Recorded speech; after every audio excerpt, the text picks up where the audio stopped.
The massive windows of Unity Point Space Station showed the endless dark of space, dotted with countless stars. Inside the Grand Council chamber, Ambassador James Walker stood tall, his gray suit neat and simple compared to the colorful robes of the alien representatives around him. "We will not accept these terms," he said quietly. His words carried across the chamber, causing several alien representatives to shift uncomfortably in their seats. The council head, a tall blue-skinned being called Representative Smith, leaned forward. "Ambassador Walker, surely you understand our concerns. Humanity's rate of advancement is unprecedented. The council must ensure stability." Walker looked around the circular chamber. 12 alien species watched him with different types of eyes, some large and black, others compound and reflective, a few glowing with inner light. He had spent 3 years in this chamber, trying to make them understand. Today would be different. 3 years ago, Walker began, "We came to you with proof that the drift, the dead zone at the edge of our galaxy, was expanding. We showed you our research on how to stop it. You ignored us." A ripple of muttering spread through the chamber. The drift was a sore topic. 2 years ago, Walker continued, "We offered to share our gravity manipulation technology with all council species. You refused, saying it would upset the balance of power. That technology could have prevented the mining accident that killed thousands on Proxima Beta last month." Several representatives looked down at their desks. The mining disaster was still fresh in everyone's minds. 1 year ago, we warned you about the star in Sector 7 showing signs of instability. You dismissed our findings. 3 months ago, that star went supernova. 2 colony worlds had to be evacuated with barely enough time. Walker paused, letting his words sink in. He could see the council's security drones hovering near the ceiling, their sensors focused on him. The air felt heavy with tension. "And now," he said, his voice growing firmer, "you demand that we limit our AI research. You insist we slow down our expansion. You want us to share all our technology, but accept your restrictions on how we can use our own innovations." Representative Smith raised a hand. "Ambassador, please understand. The Council has maintained peace for 3,000 years by carefully managing technological advancement. Your species has achieved in 2 centuries what others took millennia to develop. It creates instability." Walker smiled, but there was no humor in it. He reached into his pocket and pulled out a small metal disc, his council membership badge. The simple action caused several security drones to drift closer. "No," he said, placing the badge on the podium before him. "What creates instability is fear of progress. What causes suffering is the suppression of solutions to save face. What kills people is the arrogance of assuming that slow must mean wise." The chamber had gone completely silent. Even the usual background hum of environmental systems seemed muted. Humanity reached for the stars because we dreamed of a better future. We developed our technology to solve problems, not to gather power. We offered to share everything we learned, asked only for the freedom to keep learning. Walker stepped back from the podium. "But you don't want partners. You want subjects." Representative Smith stood up quickly. "Ambassador Walker, this is most irregular. Perhaps we should take a recess and—" "We're done here," Walker said simply. He turned and walked toward the chamber's massive doors. Behind him, voices began to rise in alarm. "Ambassador, you can't just. This is unprecedented. The protocols clearly state." Walker didn't look back. The doors slid open before him, revealing the startled faces of his staff waiting outside. As the doors began to close behind him, he heard Representative Smith's voice rise above the growing chaos. "Do they not understand what they're doing? They can't just walk away from the council. They. The doors sealed shut with a soft hiss, cutting off the noise. Walker looked at his staff and nodded once.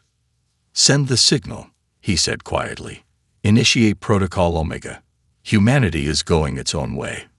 Above them, through the station's transparent dome, the first human ships could be seen breaking formation, their engines flaring bright against the darkness of space as they turned away from Unity Point. The galaxy was about to learn that sometimes the most powerful action was simply walking away. The council chamber erupted into chaos the moment the doors closed behind Ambassador Walker. Representative Smith stood at his podium, watching his carefully managed galactic order crumble before his eyes. "Order. I demand order," he shouted, but his voice was lost in the storm of arguments that filled the chamber. The bird-like council member from the trading world screeched, "Our markets will collapse. Humans handle 40% of all galactic trade. Their defense fleets protect 3 major trade routes," rumbled the rock-skinned member from the Mining Confederation. "Who will guard our ships now?" Smith watched the massive display screens around the chamber as they showed hundreds of human ships activating their engines. The vast fleet moved with perfect coordination, each ship knowing its place. No panic, no rush, no confusion. This was planned. "They can't do this," whispered his assistant Tom, who stood beside him. "No species has ever left the council. There aren't even any rules for it." Smith's fingers tightened on the podium. "That's exactly what makes this so dangerous. They're not breaking rules. They're ignoring them completely." The chamber's AI announced with its calm voice, "Alert. Human trading systems are going offline. Stock markets across 57 worlds showing significant drops." The representatives turned to their data screens in horror. Numbers flashed red across every display. The galactic economy had been so tightly bound to human innovation and trade that their withdrawal was like pulling a foundation stone from a tower. "Look," shouted someone, pointing at the massive windows. The human diplomatic vessel, sleek and silver, detached from Unity Point's docking bay. Its movement was smooth, deliberate. Around it, other human ships formed a protective escort. No weapons were active, no threats were made. They simply left. "Get me Earth's government on the line," Smith ordered. The chamber's AI responded after a moment. "Unable to connect. All diplomatic channels with Earth have been suspended." The rock-skinned representative slammed his crystal-like fist on his desk. "We should stop them. The council fleet would be wiped out," interrupted the military advisor, speaking for the first time. All heads turned to the scared veteran who rarely participated in discussions. "Human ships have technology we've never seen.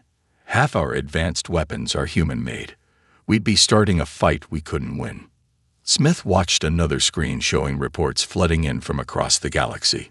Human research centers were shutting down. Their peacekeeping forces were withdrawing from joint operations. Their engineers were leaving vital infrastructure projects.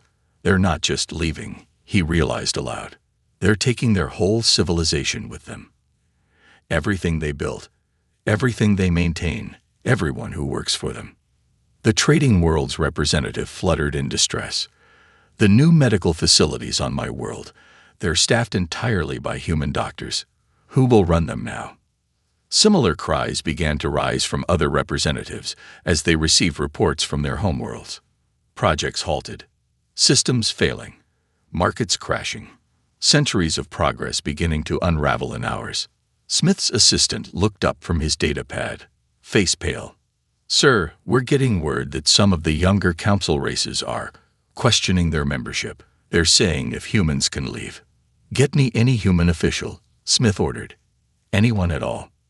Still no response on any channel, the AI reported.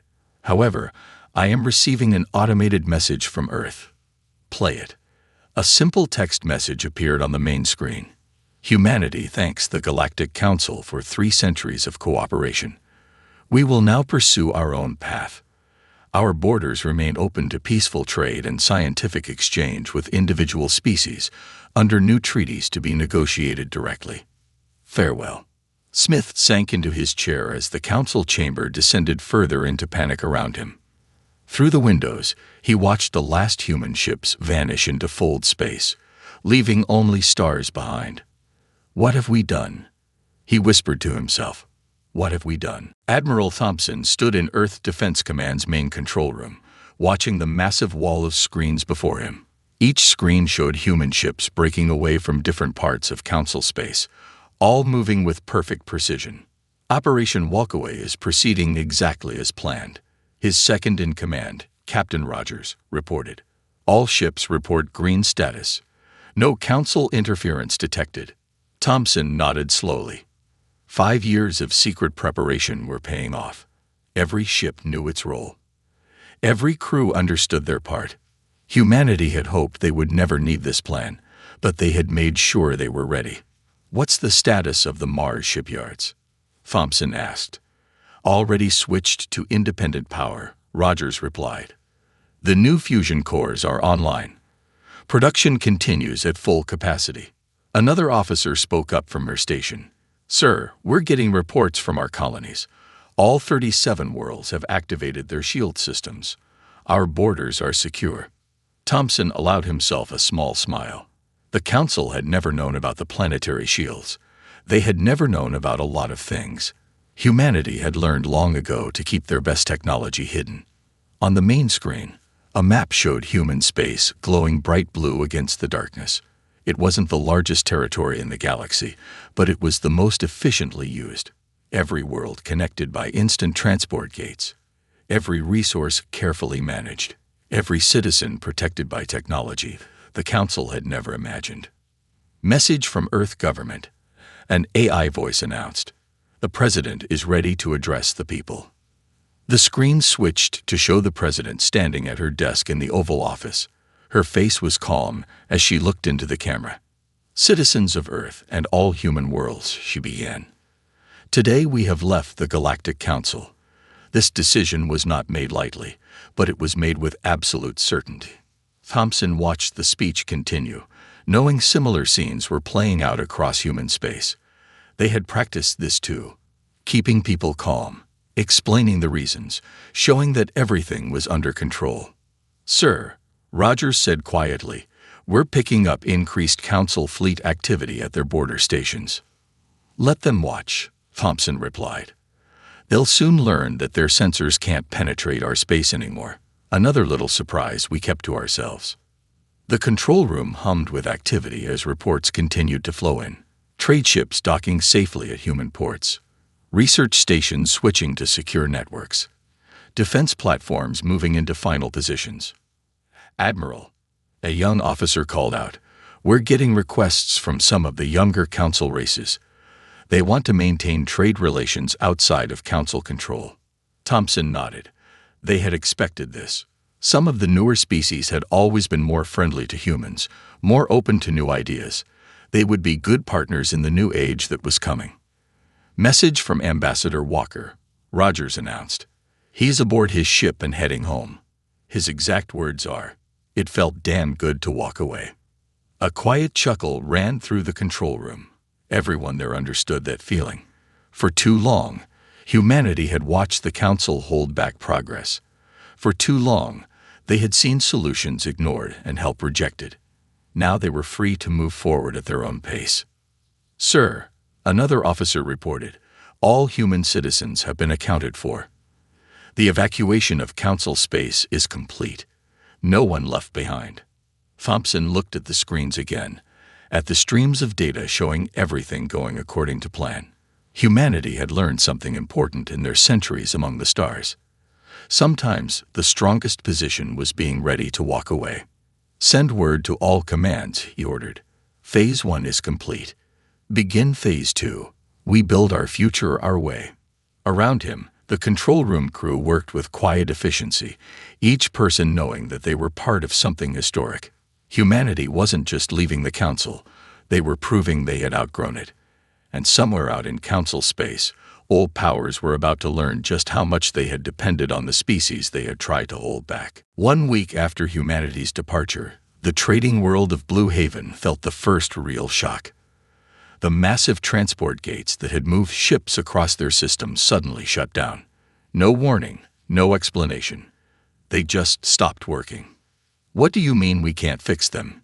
demanded Governor Root to his technical team. His blue feathers bristled with anger. "These gates are essential to our economy." The lead technician spread his 4 arms helplessly. "The gates are human technology. They added something to the power cores that we never understood. Without their engineers." On the mining world of Stone Deep, similar problems were emerging. The automated drilling machines, created by human engineers, began to slow down. Their self-repair systems, once perfect, started to fail. The rock chief of Stone Deep stared at the production numbers on his crystal display. They dropped lower each day. His people had forgotten how to mine without these machines. They had grown too dependent on human innovation. In the council chamber on Unity Point, Representative Smith read report after report of similar problems. How did we not see this coming? He asked the empty room.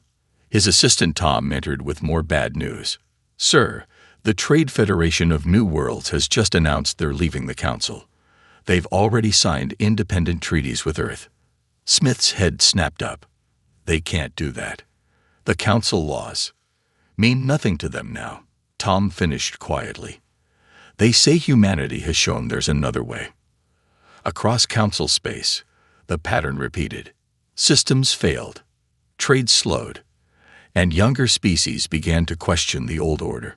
On the frontier world of Green Rise, a council peacekeeping fleet demanded entry to the system. They wanted to show that the council still held power. They weren't expecting what happened next. Sir, reported the fleet captain, our weapons won't activate. The targeting systems are locked. The council admiral stared at his own useless controls. They had never known that their best weapons, sold to them by human corporations, had hidden safeguards. Now those weapons simply refused to work against human allies. In the great libraries of the ancient races, scholars made a disturbing discovery. They found that humans had quietly copied every book, every record, every piece of knowledge the council had collected over thousands of years. But the humans had also added to that knowledge, filling in gaps, correcting errors, advancing ideas that the council had abandoned. They didn't just take their own knowledge, one scholar realized. They improved ours, and now they're gone. The council's emergency meeting was interrupted by news from the Galactic core. The star stabilization project, abandoned by human scientists, was showing signs of failure. The council's best minds couldn't understand the half-finished work, couldn't continue what the humans had begun. We need them back, admitted the science minister. Our civilization has built itself around their innovations, their solutions, their work. Without them. But Earth's response to all messages remained the same. We welcome diplomatic and trade relations with individual species, outside council control. All other messages will be archived without response. Some council members suggested using force. They quickly discovered that their maps of human space were now useless. Their best sensors couldn't penetrate whatever shield humans had placed around their territory. Their fastest ships couldn't follow human vessels through the strange new jump points they used. They were always ready, Smith said, watching another report of council authority crumbling. They knew this day might come, and they prepared for years. While we tried to control them, they were quietly making sure we couldn't. The galaxy was learning an important lesson. Trying to hold back human progress was like trying to hold back the tide. In the end, the water always finds its way forward. 2 months after humanity's departure, the first pirate attack hit the Silk Star trade route. 3 cargo ships disappeared without a trace. The council fleet, once proud and strong, took 3 days to respond. This route was protected by human patrols. The merchant captain told his frightened crew. Their ships could be anywhere in the sector in minutes, but now, more attacks followed. The pirates had discovered that many defensive systems no longer worked properly. Security networks that humans had maintained now had holes. Emergency beacons sometimes failed to activate. In the council chamber, Representative Smith faced angry delegates. First our technology fails, shouted the trade minister. Now our ships vanish. Who will protect our merchants? The council fleet, Smith began. Is spread too thin, interrupted another delegate. And half their ships don't work right since the human technicians left. Outside the chamber windows, Unity Point Station itself showed signs of decay. The smooth artificial gravity sometimes flickered. The air recyclers made strange noises, small things growing worse each day. On the industrial world of Factory Prime, production lines started shutting down. The automated systems that had run perfectly for decades now showed their age. Without human maintenance crews, without their regular upgrades, the machines were failing. "We've forgotten how to build things the old way," admitted the factory chief to his board. "We became too dependent on their technology, their methods." But the biggest shock came from the direction of human space. Ships trying to spy on human worlds discovered something unusual. They couldn't get close. Their instruments stopped working. Their navigation systems failed. Some ships disappeared completely. "It's like hitting a wall that isn't there," reported one scout captain. "We know their worlds are there, but we can't reach them." The Council's best scientists studied the problem. They discovered that humans had created something impossible, a barrier in space itself. No energy readings, no visible signs, but nothing could pass through without human permission. "They're not just hiding," one scientist realized. "They're operating on a level of physics we don't understand."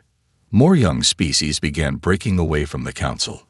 The newcomer worlds, barely a century in space, announced their independence. The Rising Stars Federation followed a day later. Each group signed new treaties with Earth. "How are they communicating with human space?" Smith demanded. "We can't even find a way to send them messages." "It seems," his assistant Tom explained, "that Earth gave their friends special communication devices before they left.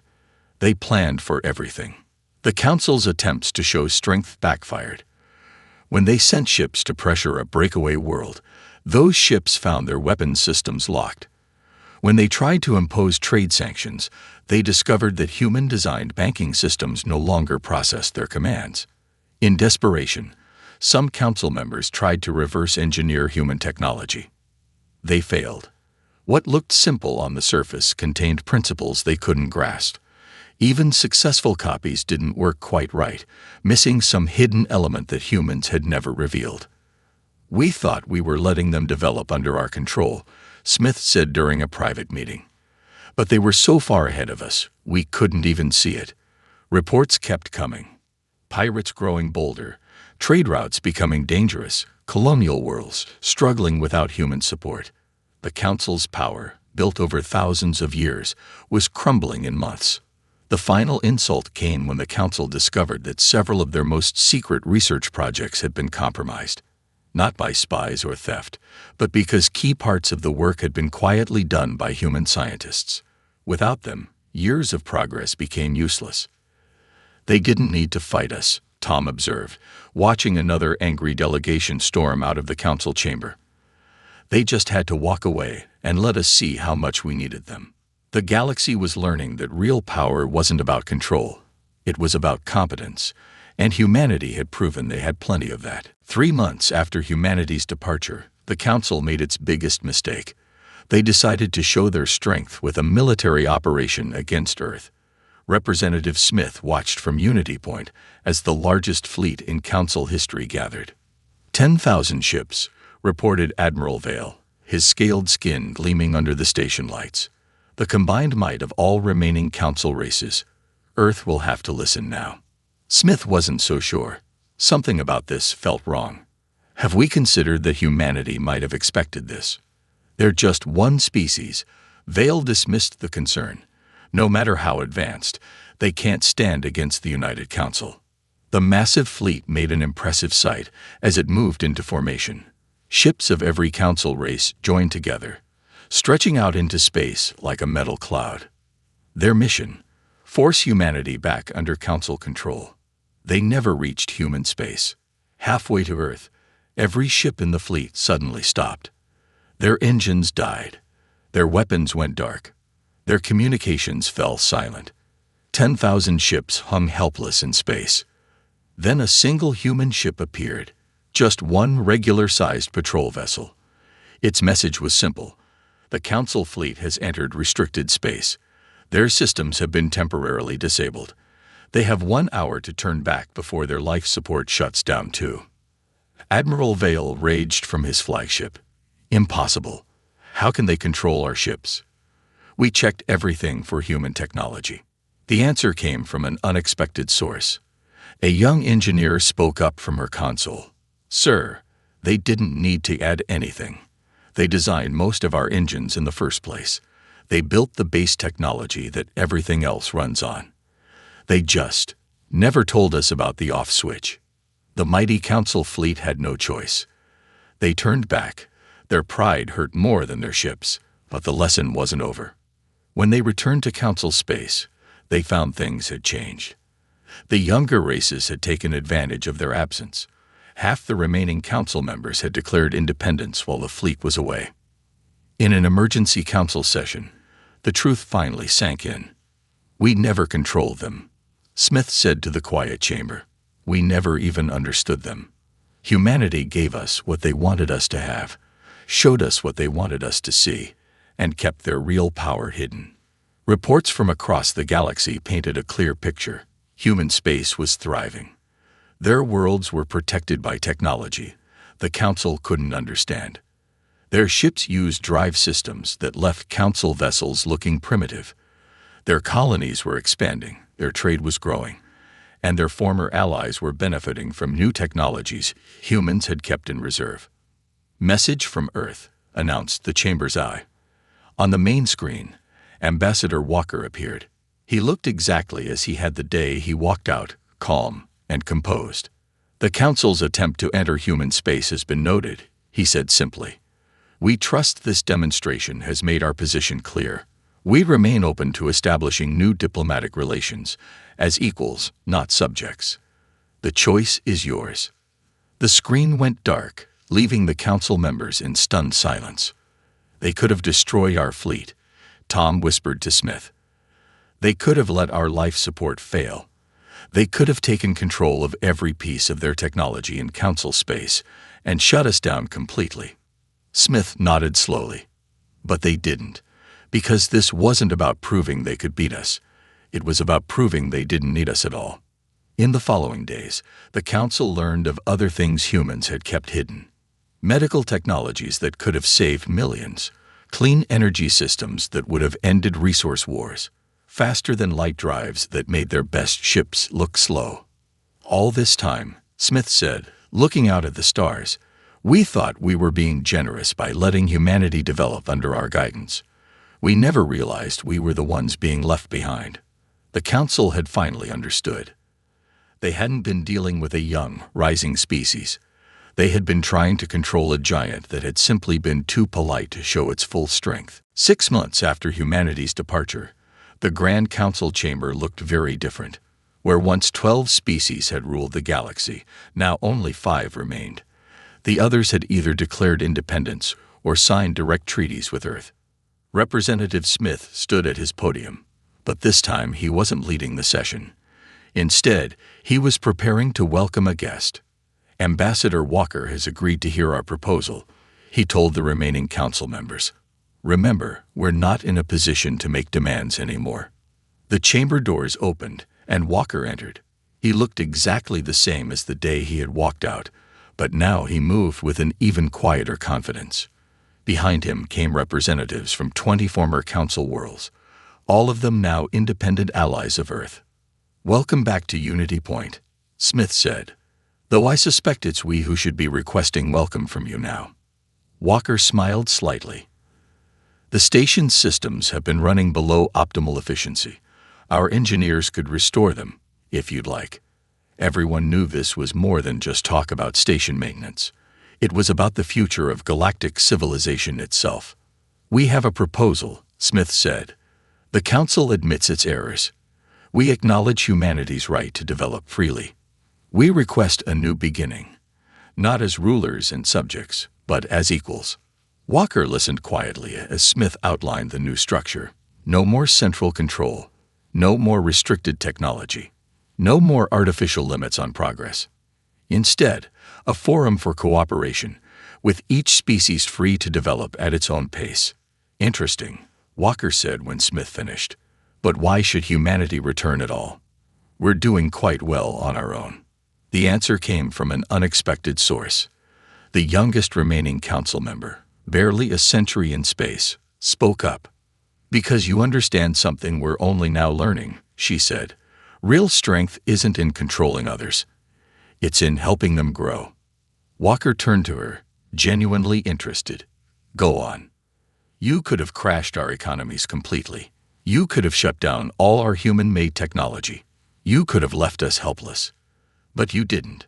You just showed us we had a choice. A murmur of agreement ran through the chamber. Even the oldest council races were nodding. And now, she continued, we're choosing to build something new. Not because you forced us, but because you showed us a better way. Walker looked around the chamber, at faces both familiar and new. Then he reached into his pocket and pulled out something that made Smith catch his breath. A council membership badge. But this badge was different. Instead of the old council seal, it showed a new symbol, a galaxy with all its stars shining equally bright.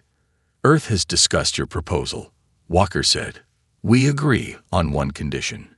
Everything we've kept hidden, all our advanced technology, all our scientific knowledge, we share it, not just with the council, but with every species ready to use it responsibly. That would change everything, Smith whispered. That's the point, Walker replied. The galaxy shouldn't be about holding anyone back. It should be about lifting everyone up. One by one, the council members stepped forward to exchange their old badges for new ones. As they did, screens around the chamber lit up with data. Humanity sharing its first batch of hidden breakthroughs. There's so much here, Tom said, scanning the files.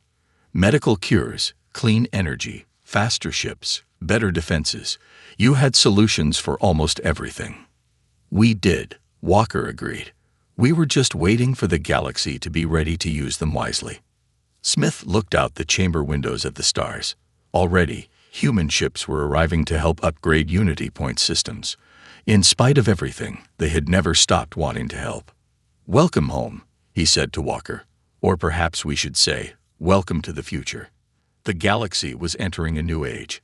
Not one of control and fear, but of cooperation and growth. And it had all started because one species had been brave enough to simply walk away.